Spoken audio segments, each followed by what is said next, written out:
The Dyatlov Pass incident, the mystery that still haunts Russia. The sound of icy wind echoes through the mountains. There are mysteries that history eventually solves, and then there are those that refuse to give up their secrets. In the winter of 1959, 9 experienced hikers entered the frozen wilderness of the Ural Mountains in the Soviet Union. They were young, well-trained, and prepared for one of the most difficult expeditions of their lives. None of them would ever return. Weeks later, rescuers found an abandoned tent, strange footprints disappearing into the snow, and a scene so disturbing it would remain one of history's greatest unsolved mysteries. This is Case File 3, the Dyatlov Pass incident, January 23, 1959. The expedition began in the city of Sverdlovsk.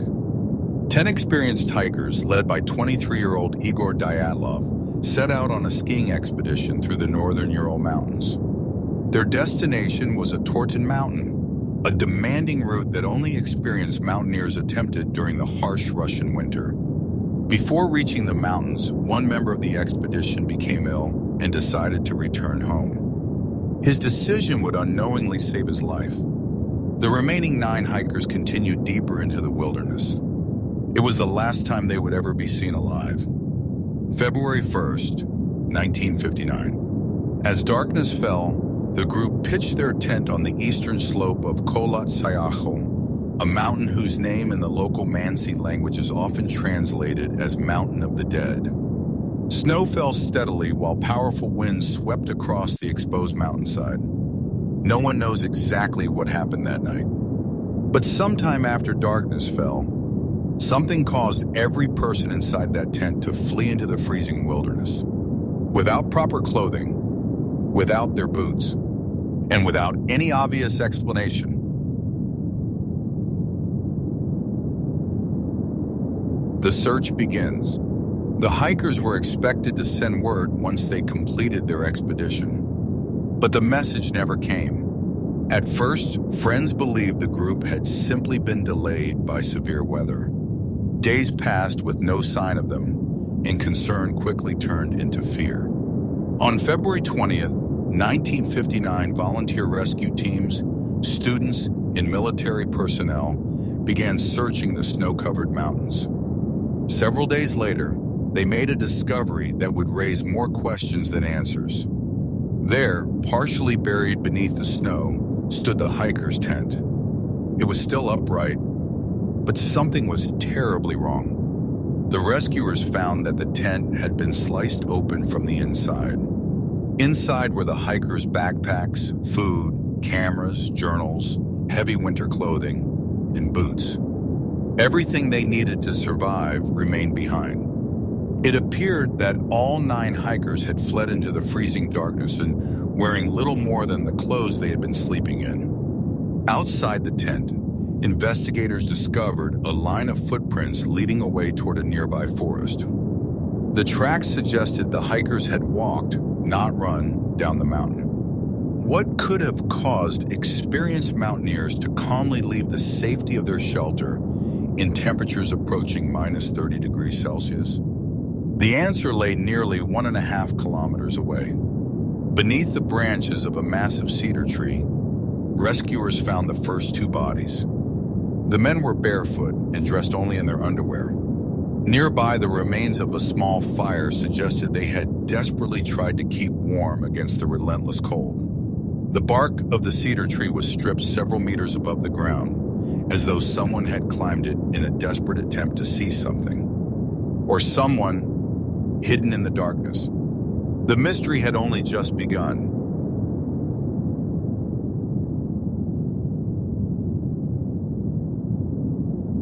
The remaining victims.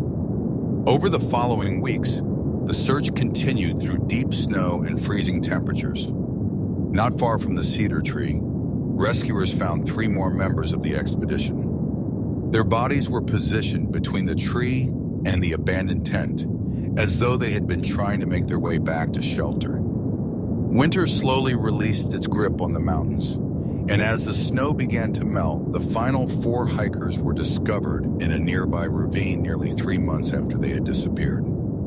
What investigators found shocked even the experienced search teams. Several of the hikers had suffered devastating injuries. One victim had severe skull fractures. Two others had extensive chest injuries, described by investigators as being similar to those caused by an immense force. Yet strangely, there were very few external wounds. Medical examiners noted that the injuries appeared to have been caused by an overwhelming impact rather than an attack with a weapon. One female hiker, Lyudmila Dubinina, was found without her tongue. According to later forensic explanations, this damage likely occurred after death as a result of natural decomposition and environmental conditions, though it has remained one of the most discussed details of the case. The official cause of death for most of the hikers was determined to be hypothermia. But for those with catastrophic injuries, no clear explanation could answer how those wounds had been inflicted. The investigation had become one of the Soviet Union's most baffling mysteries. The official investigation. Investigators searched the campsite for evidence of an attack. There were no signs that another group had been present. No evidence of a struggle. No confirmed evidence of an animal attack. The footprints leading away from the tent belonged only to members of the expedition. Months later, the official Soviet report concluded that the hikers had died because of an unknown compelling force. No further explanation was given. The case was quietly closed. But the questions had only begun. Theories that continue to divide experts. More than 6 decades later, no single explanation has been accepted by everyone. One of the leading theories is that a small avalanche, or a collapse of the snowpack above the tent, may have forced the hikers to cut their way out and escape into the darkness. Modern research has suggested that a rare type of delayed slab avalanche could explain some of the evidence.